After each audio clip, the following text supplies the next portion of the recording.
কিছুদিন ধরে এখন ওয়েদার বেশ ঠান্ডা, বৃষ্টিও হচ্ছে, তাই মাকে বললাম আজকে খিচুড়ি আর মাংস খাবো।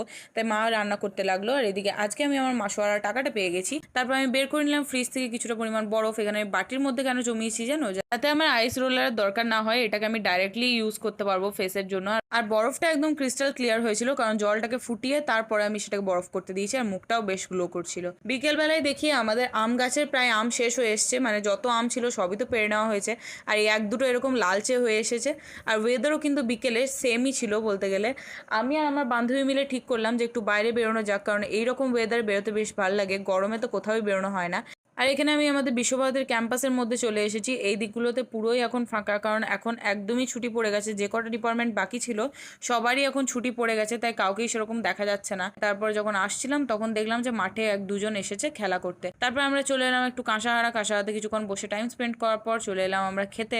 এখানে আমরা সুরুচি এলাম, কারণ বৃষ্টির দিনে চপ সিঙ্গারা খেতে তো সবার ভালো লাগে। তাই আজকে আমরা খাচ্ছিলাম চপ। আর এই সুরুচির চপ তো কিছু বলার নেই, খুব ফেমাস। আর আমার ভিডিও দেখেও তোমরা সেটা ভালোভাবেই বুঝে গেছো। ফার্স্টে ডিমের চপ আর চিকেন চপ খাওয়ার পরে একটু ভেজিটেবল চপও নিলাম। এখানের খাবারের টেস্ট আমার তো ভীষণ ভালো লাগে, আর তার সাথে আমার বান্ধবীরও কিন্তু ভীষণ ভালো লাগে। ও এই খাবারটাকে কিন্তু ভীষণ মিস করে যখন বাড়ি যায়। আর আমি কয়েকটা বাড়িতে এসে সবজি কেটে ফেললাম। আজকে যেহেতু রাত্রে বানাবো চিলি চিকেন, আর তার সাথে চিকেন চাউমিন। বলতে গেলে চিকেনের সাথে এখানে আমি এগটাও অ্যাড করেছিলাম। চিকেনটাকে আমি ভালোভাবে ম্যারিনেট করে নিয়েছিলাম গোলমরিচ আর নুন দিয়ে। দেন সেটাকে ফ্রাই করার পর এগটাকেও ফ্রাই করে নিয়েছি। দেন তারপরে এখানে আমি সবজিগুলোকে ভালোভাবে ভেজে নেবো। এখানে সবজির মধ্যে বাঁধাকপি, পেঁয়াজ, গাজর আর লঙ্কা এগুলো ইউজ করেছি, আর কিছু ইউজ করিনি। ওপর থেকে একটু গোলমরিচ গুঁড়ো দিয়ে দিলাম।